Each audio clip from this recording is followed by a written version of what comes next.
Assalamualaikum warahmatullahi wabarakatuh. Selamat datang kembali di channel Hikmah Misteri. Dan tentunya masih bersama saya, Mas Nara. Apa kabar kalian semua? Semoga selalu baik-baik saja, sehat badannya, dilimpahkan rezekinya, dan dihindarkan dari segala mara bahaya. Amin. Di kesempatan kali ini saya akan menceritakan sebuah cerita horor dengan judul Marna, melanjutkan dari part kemarin. Oke, sebelum ke ceritanya, bagi kalian yang belum subscribe channel ini, silahkan bisa subscribe dulu dan aktifkan lonceng notifikasinya agar kalian tidak ketinggalan cerita dari channel Hikmah Misteri yang akan selalu menggetarkan hati kalian. Oke, terima kasih, and so get ready to be haunted. Dua kepala yang ditemukan malam itu juga langsung dibawa ke kota Palangkaraya, padahal jaraknya sekitar 2 jam perjalanan. Di rumah sakit Kasongan masih belum memiliki dokter forensik, jadi penyelidikan dari sampel korban akan dilakukan di kota Palangkaraya. Mobil ambulans meraung. Kepala yang sudah bercampur bubuk kopi tersebut diangkut 2 orang di mobil ambulans. Di belakang mobil ambulans dikawal dan diiringi oleh 1 unit mobil dari bagian penyelidikan ikut membuntuti. Kasus ini tergolong baru pertama kali terjadi di kota Kasongan. Ditemukannya paket yang berisi potongan 2 kepala manusia di sebuah kantor polisi. Itu adalah sebuah tindakan paling gila yang dilakukan oleh seorang penjahat. Sementara itu, di kantor polisi Kasongan, petugas pada bagian CCTV menemukan seorang wanita menenteng plastik berwarna hitam. Dapat dipastikan, plastik itu yang di dalamnya berisi kepala manusia, dan sepertinya dengan sengaja ditinggalkan oleh pelaku. Namun mereka masih belum mengambil kesimpulan apa tujuannya membawa ke kantor polisi. "Saya menemukannya, Pak," ucap petugas bagian ruang kontrol CCTV. Pelakunya seorang wanita. Usianya mungkin sekitar 25 tahun atau 26 tahun, ucap petugas itu lagi. Tebakannya meleset. Umur Marna padahal sudah 32 tahun. Antara umur dan wajah memanglah sulit diukur. Wajah Marna memang masih terlihat manis dan cantik. Tidak akan ada yang mengira usia wanita itu sudah di atas kepala 3. Tubuhnya yang ramping serta pembawaannya yang lembut membuat dia terlihat jauh lebih muda dari umurnya yang sesungguhnya. CCTV mulai dari sebelum masuk kantor polisi sampai dengan Marna pergi memang terlihat mencurigakan. Saat masuk kantor polisi, dia seperti orang yang ketakutan. Sepanjang jalan, wanita itu terlihat lebih sering melihat ke arah belakang. "Dia datang menggunakan apa?" "Jalan kaki, Pak." Kepala polisi terdiam. Lalu dia pun mencoba menyimpulkan arah penyelidikan. "Jam berapa wanita itu masuk ke kantor polisi?" "Sekitar jam 10, Pak," sahut petugas yang masih memandangi layar monitor CCTV. "Siapa saja yang dinas pagi tadi? Panggil mereka untuk memberikan keterangan," perintah kepolisian yang memiliki jabatan sebagai Kapolres. "Kamu Alfred, cari tahu dari mana wanita itu datang. Periksa semua CCTV yang ada di rumah warga atau toko yang berada di pinggir jalan. Cek semua CCTV mereka." "Siapa?" "Nanti kamu minta surat dengan bagian penyelidikan untuk meminta akses pemeriksaan CCTV di rumah warga." "Siapa?" "Marna." Untuk hari ini menyerah. Ia akan melanjutkan kembali esok pagi untuk menyelesaikan lubang galian. Ia mengguyur tubuhnya yang kotor oleh tanah dan berendam di sungai yang berjarak sekitar 90 meter di belakang rumahnya. Marna menyelamkan tubuh dalam air yang dalamnya hanya seleher orang dewasa. Di dalam air, ia coba untuk menenangkan pikiran dalam tekanan arus sungai yang pada malam itu tidak terlalu deras. Marna membayangkan bagaimana jika dirinya sampai ditangkap polisi. Apakah polisi akan percaya bahwa ia tidak menghabisi nyawa 7 orang lainnya? Matanya memerah. Usai mandi, ia pun kembali ke rumah untuk beristirahat. Marna menaiki rumah panggungnya dari tangga bagian depan. Ruangan yang gelap sedikit mengganggu penglihatan yang kurang sempurna. Marna masuk ke dalam rumah. Ada bau sedikit busuk mulai menggoda indera penciuman. Namun Marna berusaha tidak memperdulikannya. Dia hanya saja langsung masuk menuju ke dapur. mengambil lampu teplok yang terbuat dari kaleng. Sebelum menghidupkan penerangan, Marna memastikan terlebih dulu bahwa di dalam kaleng masih ada minyak tanah. Yang tidak ada minyak diisi. Total ada 8 kaleng, 4 lampu teplok diantaranya kosong kehabisan minyak. Usai menghidupkan lampu teplok, Marna membawa 2 kaleng lampu dan meletakkannya di antara 9 orang yang saat itu kondisinya sudah tidak bernyawa. Setelah meletakkan kaleng lampu, Marna memandangi sejenak 9 tubuh tidak bernyawa itu. Dia memperhatikan satu persatu kondisi mereka. Ada rasa kasihan terbesit dalam hatinya. Namun apa daya, semuanya telah terjadi, dan ia pun mau tidak mau harus menjadi bagian lingkaran dari kejadian ini. Marna mengatakan kepada mereka, "Kalian makanlah dulu. Malam ini adalah makan malam terakhir kalian di atas tanah. Besok kalian akan kembali ke tempat asal kalian diciptakan." Marna meninggalkan ke-9 orang tersebut. Ia menuju lemari pakaian, kemudian melepaskan pakaian yang dipakainya tadi saat mandi di sungai. Air menetes menyisakan jejak kaki yang basah. Namun wanita itu seolah tidak memperdulikan. Baginya, rumahnya sudah terlalu banyak masalah selain hanya memikirkan lantai yang basah. Usai mengganti pakaian, Marna langsung menuju perapian tempat biasa dirinya memasak. Marna mengambil beras sebanyak 6 mangkok kaleng susu. Kaleng untuk menakar berasnya sama terbuat dari kaleng bekas susu creamer. Beras yang diambil sebanyak 1,5 kilogram. Porsi itu dia lebihkan lebih banyak dari porsi biasa. Dia memasak kadang hanya 1 takar sehari. Bagian 1,5 sudah cukup untuk 10 piring nasi. Orang-orang di Kalimantan sering menggunakan takaran beras kaleng susu creamer untuk menimbang beras secara manual. Sebenarnya porsi takaran apabila ditimbang, 1 kaleng beras berisi 2,5 ons beras. Jadi bila 6 kaleng, maka total takaran menjadi 1,5 kilogram. Saat minyak disiram pada kayu, pemantik api yang dihidupkan langsung menyambar kayu kering dan langsung memakan ranting-ranting kecil hingga mengeluarkan asap dan api.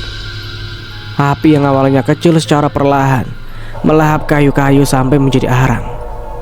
Di saat seperti ini, entah kenapa hati Marna merasakan sebuah perasaan yang amat gelisah dan sunyi. Dia melamun dengan rambut basah yang masih terurai di hadapan api perapian.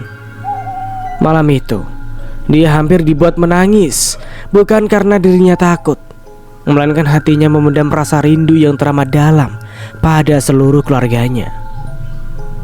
Malam itu, Marna sangat merindukan keluarga besarnya. Ia teringat momen beberapa bulan lalu saat kembali pulang dari Turki. Beberapa oleh-oleh khas negara Turki dia beli untuk keponakan, paman, tante, dan ibunya. Namun, kini semua hanyalah tinggal kepingan kenangan. Oleh-oleh serta cindera mata itu kini hanya tinggal bergantung di dinding kamar mereka masing-masing, tanpa tuan dan nyonya yang memilikinya. Kini semua telah kembali dengan tenang ke dunia yang berbeda, dunia yang membedakan antara yang hidup dan yang mati. Suara air nasi terdengar mendidih. Marna mengambil sedikit air nasi, dimasukkan ke dalam gelas, lalu mencampurkannya dengan sesendok gula. Dahulu, saat Marna masih anak-anak, ibunya sangat sering membuatkan air nasi kesukaannya. Marna kecil begitu sangat dimanja dan disayang oleh kedua orang tuanya. Tapi kini, dirinya hanyalah wanita biasa yang hidup sebatang kara, tanpa siapa-siapa lagi yang melindungi dirinya. Usai nasi masak, Marna mengolah ikan kalengan sarden sebagai kuah. Makanan kaleng yang lebih dikenal dengan nama sarden itu pemberian dari 9 perampok yang saat ini hanya diam tak bernyawa. 10 butir telur Marna masak secara bersamaan dengan cara didadar jadi satu. Tidak lupa sesendok teh garam dan sesendok MSG juga ditambahkan sebagai penyedap rasa. Usai nasi masak, Marna segera terjaga dari lamunannya. Dia bangkit mengambil 10 piring kaca. Nasi yang dimasak dia bagi menjadi 10 bagian. Setiap piring berisi nasi dan telur dadar masing-masing 1 iris. serta membagi kuah sarden di atas nasi. Ia tumpahkan kuah sarden dengan merata agar cukup menjadi 10 piring. Usai membaginya, Marna berdiri berjalan dan meletakkan satu persatu piring tersebut di depan mayat yang malam itu masih dia biarkan berada dalam rumahnya. Esok dia harus mengubur ke-9 jenazah itu. Makanlah. Malam ini adalah malam terakhir kalian di atas tanah. Esok kalian akan pulang ke tempat asal kalian diciptakan. Ucap Marna mengulang ucapannya. Suaranya saat itu pelan sedikit berbisik. Dia membisikkan kata-kata itu pada satu persatu mayat. Usai menyerahkan semua makanan, Marna memakan lauk pauk dan nasi yang ada di piringnya. Wanita itu pun menghidupkan pemutar musik di galeri ponsel. Dia merindukan suara sapek yang ia dengar beberapa hari yang lalu dari nenek Lahe. Usai makan, Marna merebahkan tubuhnya. Entah perasaan apa yang memuncak di pikirannya. Dia sangat sulit sekali memejamkan mata. Marna teringat ucapan 2 orang yang saat itu makan di warung bakso, bahwa Haji Ocak kehilangan emas 3 ons dan uang tunai 340 juta dalam berangkas. Marna berpikir, apakah dia akan mengambil uang di berangkas dan mengantarnya pada Haji Ocak? Jika diantar atau melaporkannya, mereka semua pasti akan tahu bahwa semua perampok itu awalnya bersembunyi di dalam rumahnya. Apalagi untuk kejadian perampokan besar yang telah memakan korban.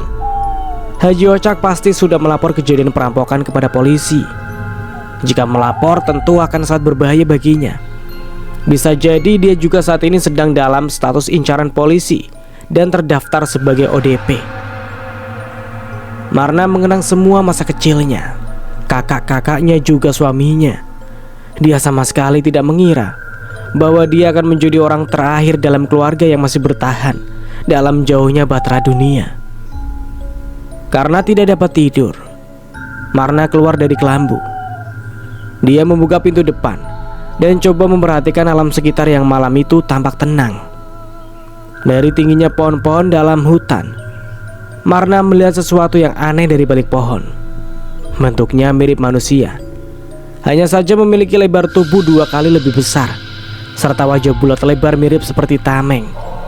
Badannya berwarna merah mencolok, dan warna itu tetap sangat tampak meskipun pandangan pada malam itu sangat terbatas oleh gelap. Ranting-ranting terlihat melengkung seketika saat makhluk itu berjalan. Tatapan mata Marna dan makhluk itu saling bertatap.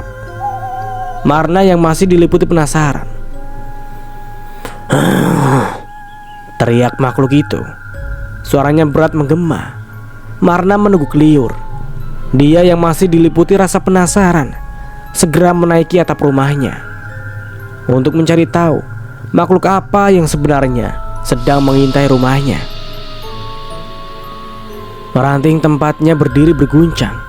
Guncangannya membuat dedaunan jatuh.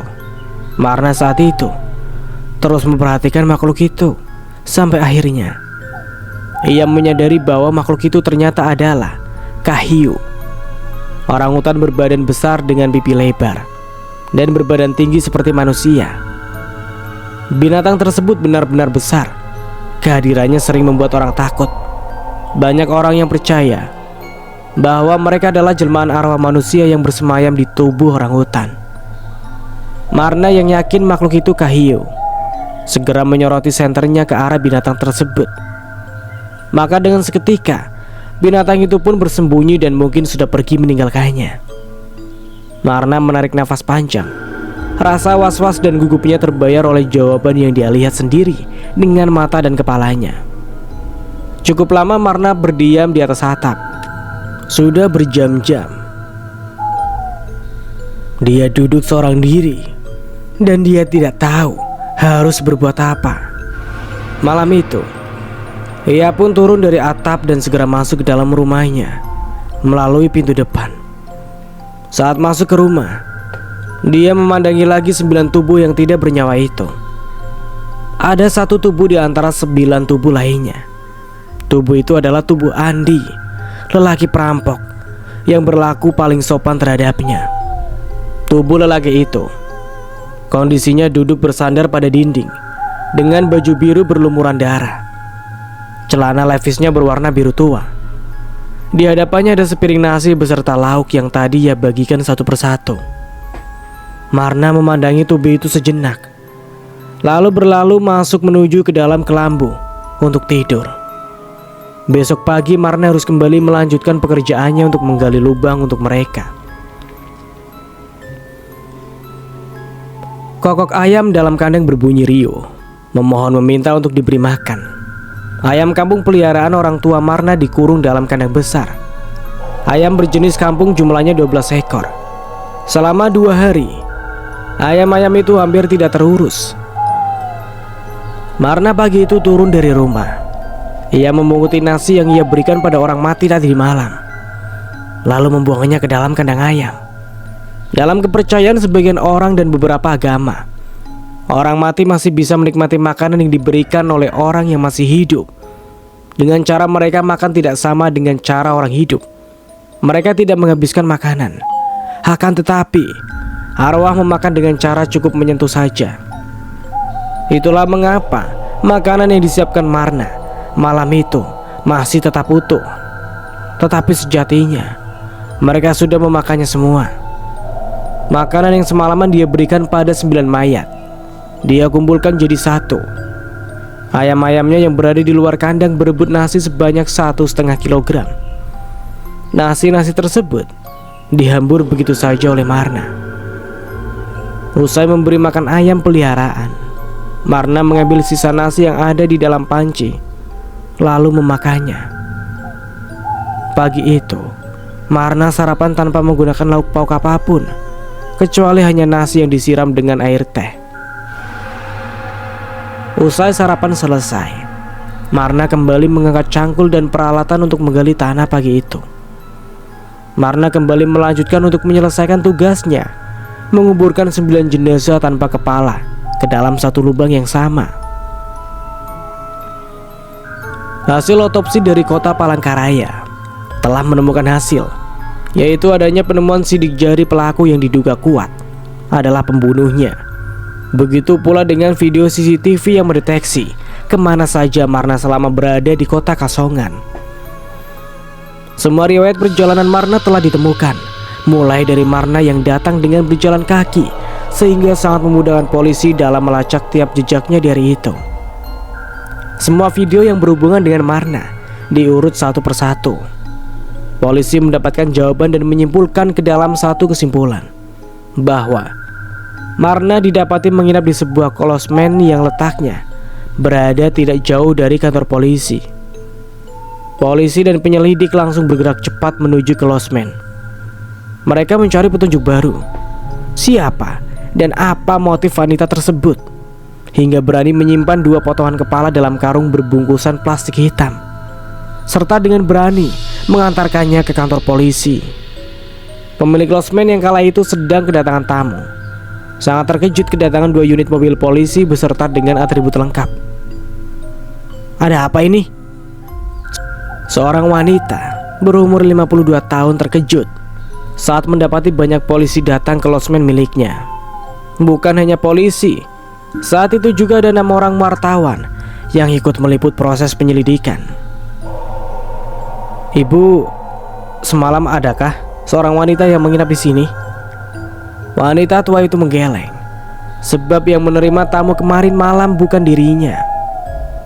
Bisa kami lihat buku tamu? Dengan tangan yang gemetar, orang tua tersebut menyerahkan daftar kunjungan tamu. Wajahnya terlihat pucat diliputi oleh takut. Akan tetapi, polisi menjelaskan pada wanita itu apa yang terjadi sebenarnya. Fokus kepolisian hanyalah mencari asal-usul wanita yang membawa tas kresek berwarna hitam. Buku besar tebal bermotif batik berwarna ungu diberikan pada polisi. Tangan polisi penyidik begitu teliti memeriksa setiap nama yang ada di daftar tamu. Untuk hari kejadian, polisi menemukan hanya ada 1 tamu yang menginap di losmen itu. Letaknya di kamar nomor 4. Nama penyewanya Marna, usia 32 tahun, tinggal di desa atas, kecamatan Tumbang Samba, ucap penyidik. Buku yang berisi daftar tamu tersebut untuk sementara waktu disita oleh polisi. Tujuannya sebagai barang bukti jika nanti dibutuhkan dalam proses penyelidikan lanjutan. Yang lain silakan lakukan penyelidikan di atas. Bagi tim menjadi 2 bagian. Bagian penindak langsung jemput tersangka sekarang juga. Perintah kepala polisi yang saat itu bertindak sebagai kepala penyidik dalam kasus ini.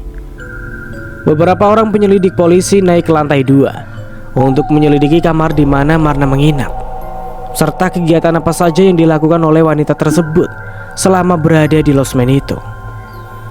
Bahkan dari sekitar lokasi losmen CCTV, polisi juga menemukan angka plat yang mengantar Marna ke losmen 2 lantai ini.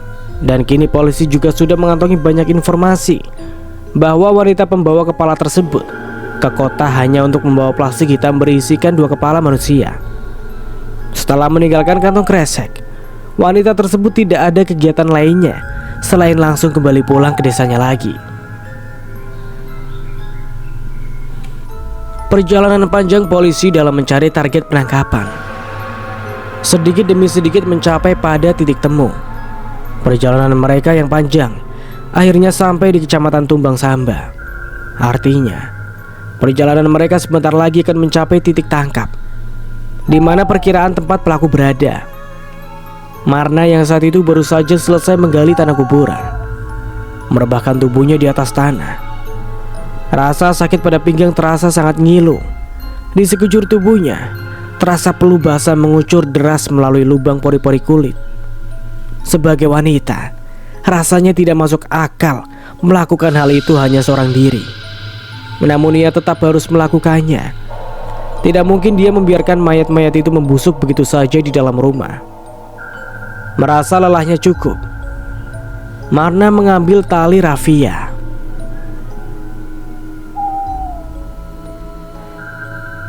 Walaupun seorang wanita, kini dia tidak memperdulikan lagi antara batasan gender dan tenaga. Baginya hari itu juga ke-9 mayat yang ada di rumahnya harus dikubur. Telah lebih dari 2 malam semua mayat itu dibiarkan begitu saja di dalam rumahnya. Marna menarik tubuh Bahrun. Tubuh yang kaku itu tidak berdaya sama sekali. Kondisi Bahrun yang mengenaskan tanpa kemaluan terlihat mulai membusuk. Marna menariknya dengan cara menggalungkan 2 buah tangan pada 2 ketiak Bahrun, lalu menyeret sekuat-kuatnya agar mayat itu bisa keluar melewati pintu. Usai menyeret Bahrun sampai teras rumah, Marna langsung masuk lagi ke dalam rumah.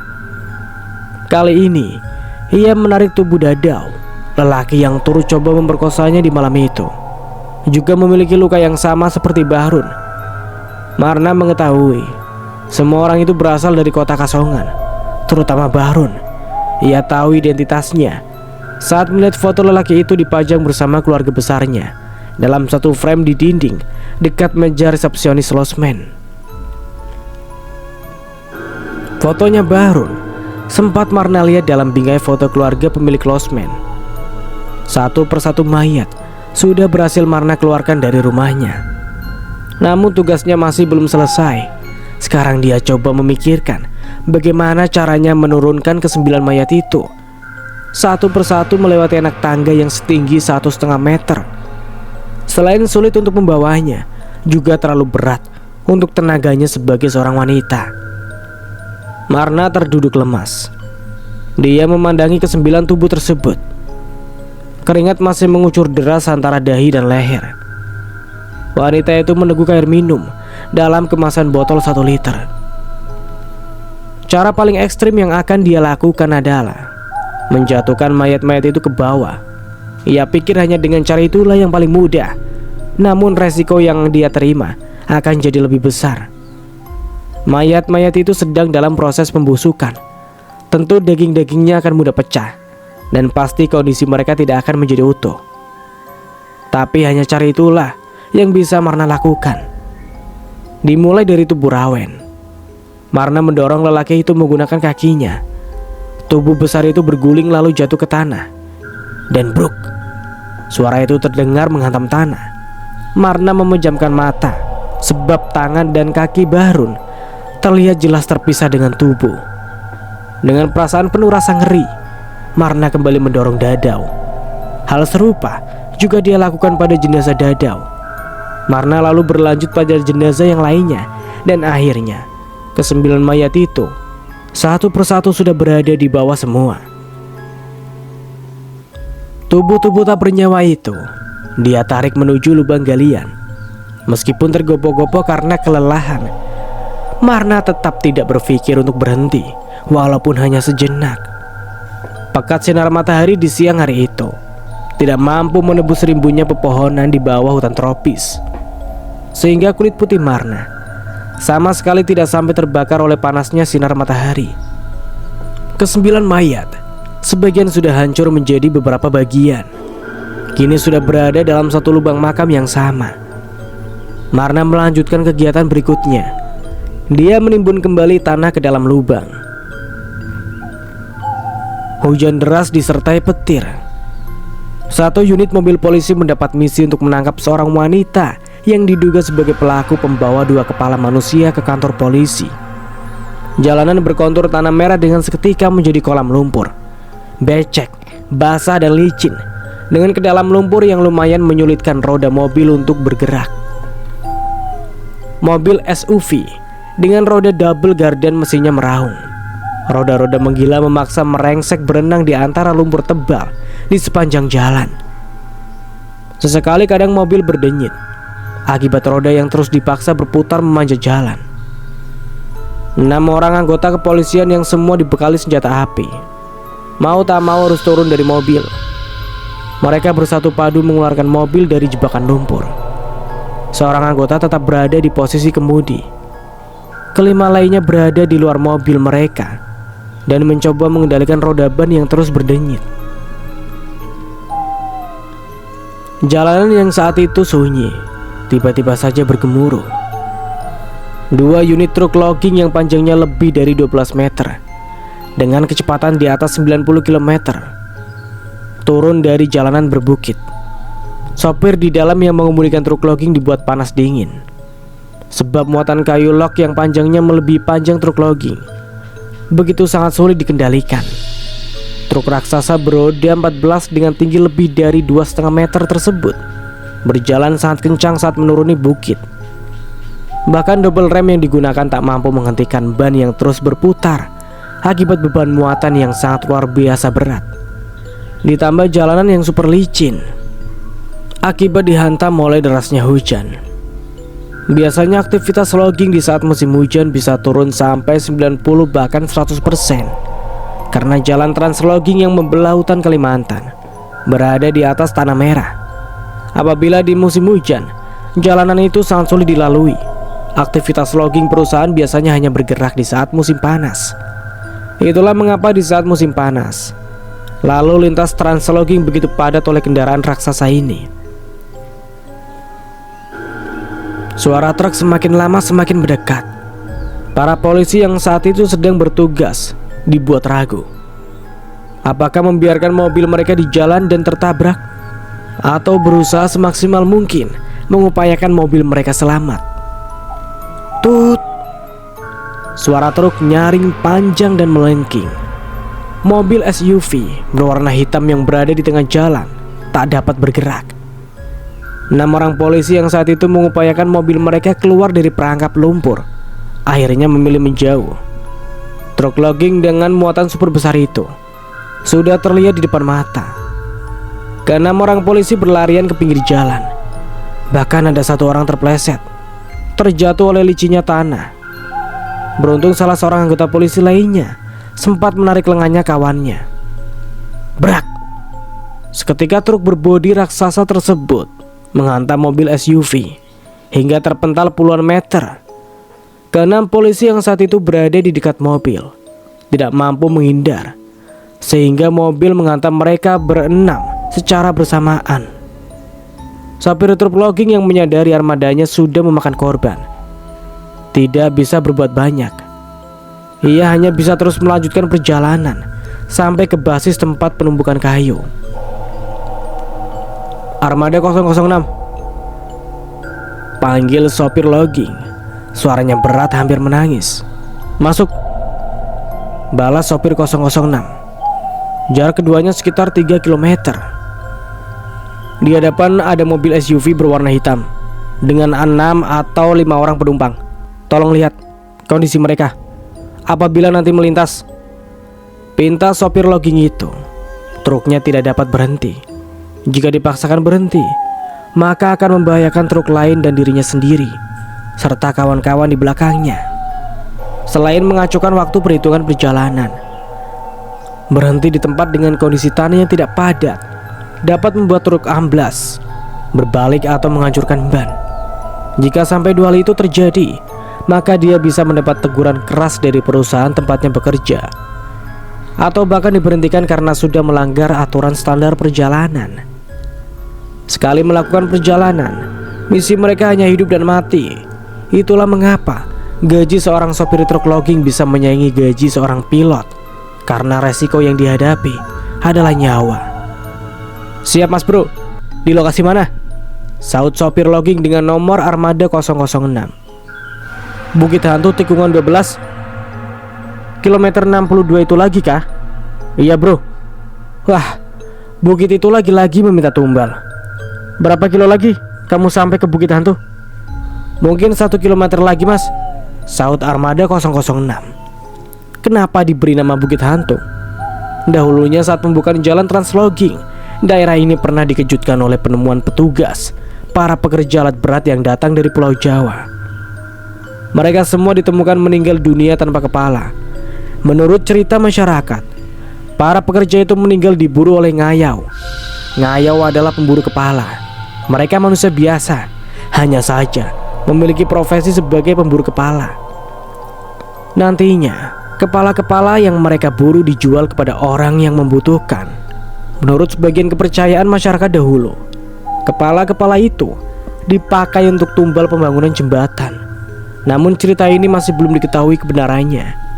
Tapi legenda tentang ngayau menjadi teror yang paling menakutkan di tengah hutan Kalimantan. Secara keseluruhan dan ini dipercaya memang ada. Mereka mendiami hutan-hutan Kalimantan. Legenda ngayau bukan hanya dipercaya ada di Kalimantan Tengah saja, melainkan di seluruh penjuru pulau, baik itu Kalimantan Barat, Timur, Sabah, Sarawak, atau Malaysia. Sejak saat itu, kejadian demi kejadian aneh sering terjadi di Bukit Hantu, terutama kecelakaan yang berakibat hilangnya nyawa orang lain. Bahkan beberapa kali tabrakan mau terjadi. Bahkan semakin terkenal lokasi tersebut sebagai wilayah angker karena terlalu horornya tempat itu. Maka keluarlah sebuah aturan. Apabila tiap kali hendak melintas, para sopir diwajibkan selalu menyalakan klakson sebagai pertanda mereka akan melewati jalan tersebut. Truk Armada 006 melewati lokasi tersebut. Matanya dengan awas dan teliti memperhatikan ke sisi sebelah kiri. Di depan matanya sangat jelas, mobil bagian depan remuk hancur, dan di bawah mobil terlihat ada beberapa orang tertindih mobil. 004, panggil sopir 006. Masuk. Sepertinya nggak selamat mas. Positif, tanya sopir 004. Suaranya terdengar lesu. Positif mas, sangat jelas. Aku melihat kaki mereka. Menurutmu mereka semua meninggal? Belum bisa dipastikan. Supir 004 terdiam. Ada beban psikologis berat yang ditanggungnya. Mungkin mudah baginya untuk mengganti uang tunai, cukup dengan 2 kali potong gaji. Namun menghilangkan nyawa manusia tentu bukanlah hal mudah. Selain dihantui oleh rasa bersalah, juga berakibat pada beban mental yang cukup berat nantinya. Di belakangmu ada siapa bro? Armada 012 mas. Bisa panggilkan 012? Radioku sepertinya tidak dapat menjangkau. Sebentar mas. Sopir 006 mengambil radio. Saat tangan kirinya memegang radio, tanpa dia sadari, ternyata setirnya lebih condong ke kiri. Merasa truknya mengarah ke jurang, segera sopir 006 membanting setir ke sebelah kanan dengan sangat cepat. Kayu lok sebesar badan gajah menghantam sisi gala penghalang seleng, sehingga kayu itu berguling dan menarik roda belakang truk. Dengan seketika truk bagian belakang langsung oleng ke sebelah kiri, dan menarik truk masuk ke dalam jurang. Sopir 006 lepas kendali saat truk raksasa itu berguling. Tubuhnya melambung lalu jatuh.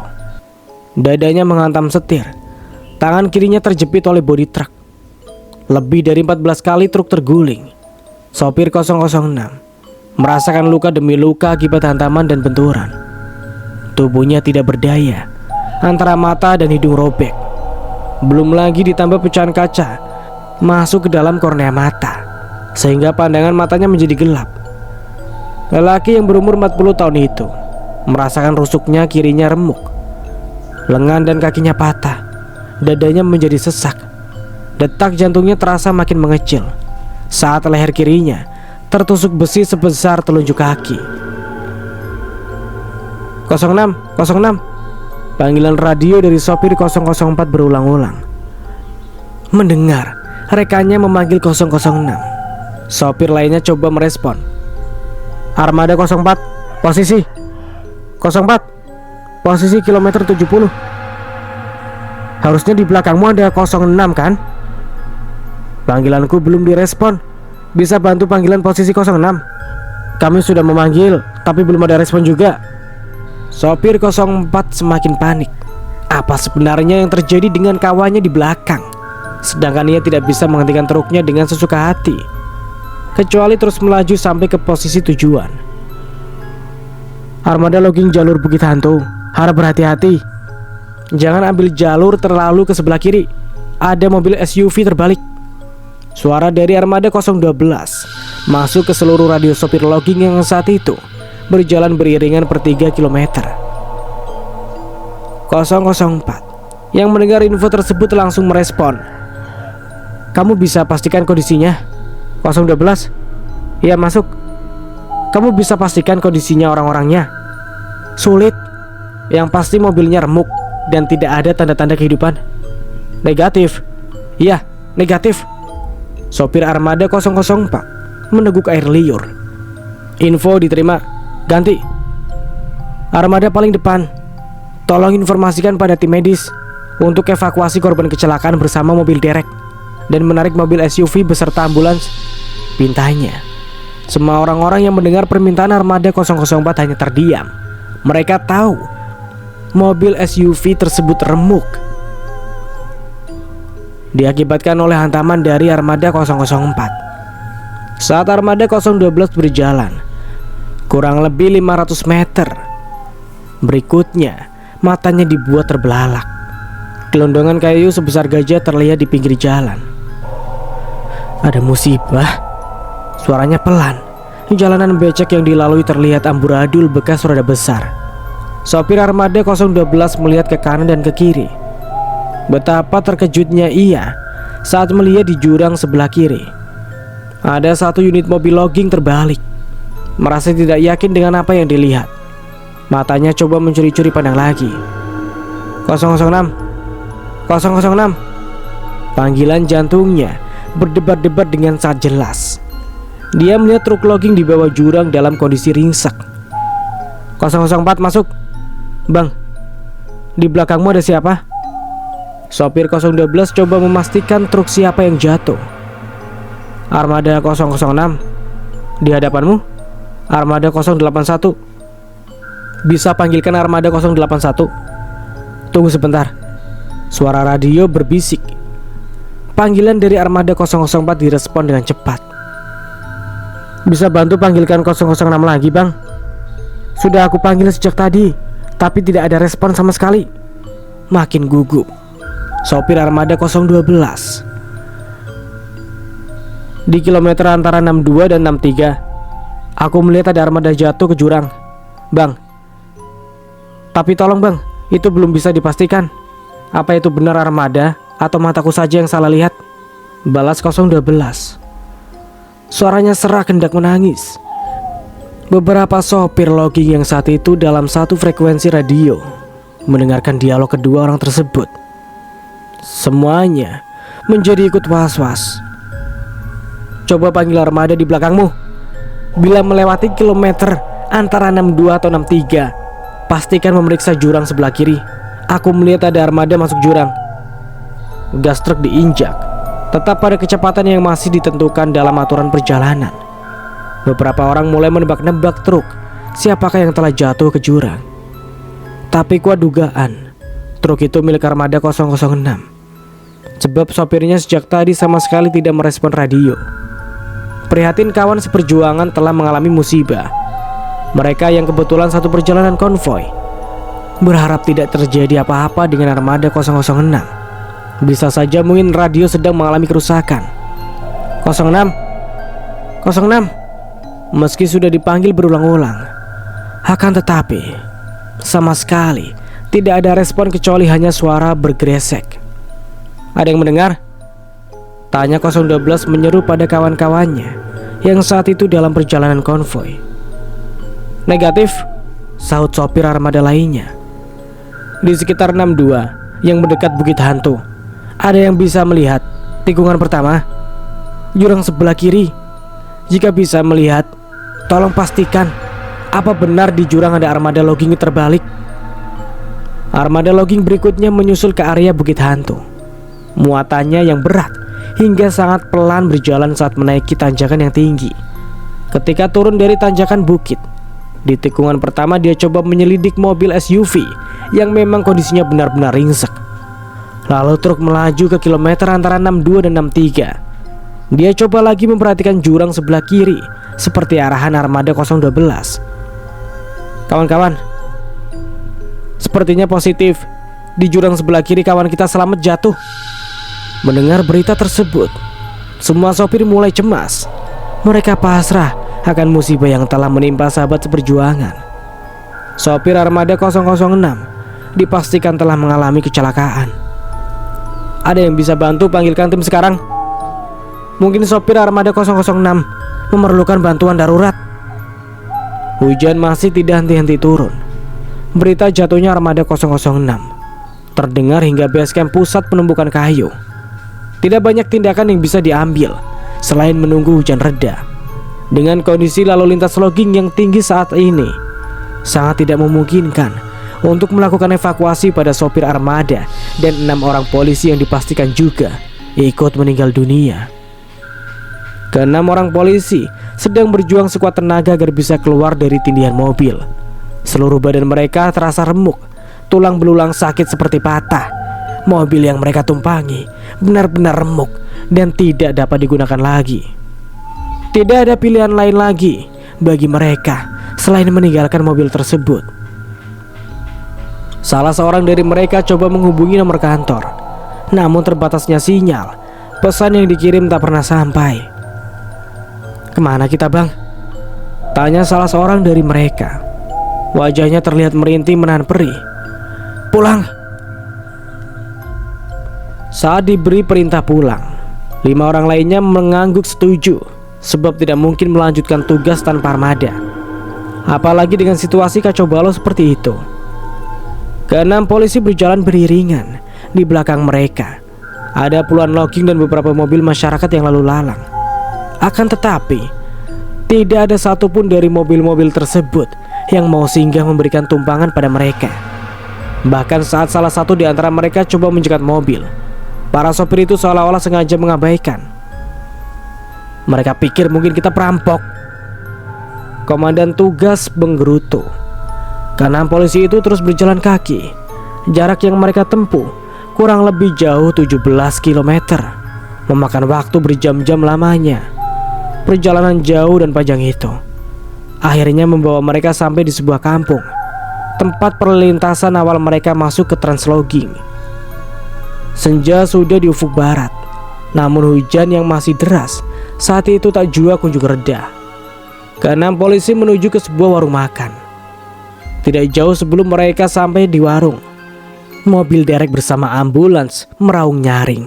Roda bergigi berjalan dengan tenang melewati kubangan lumpur. Ke-6 orang polisi itu menyaksikan mobil SUV mereka diderek. Di belakangnya turut serta menyusul 2 unit mobil ambulans yang dengan roda yang sama bergigi. Semua warga di samping transit memperhatikan 3 unit mobil darurat tersebut. Cerita tentang jatuhnya truk logging ke dasar jurang bersama mobil SUV membuat masyarakat di sekitar lokasi penasaran dan mendekati mobil.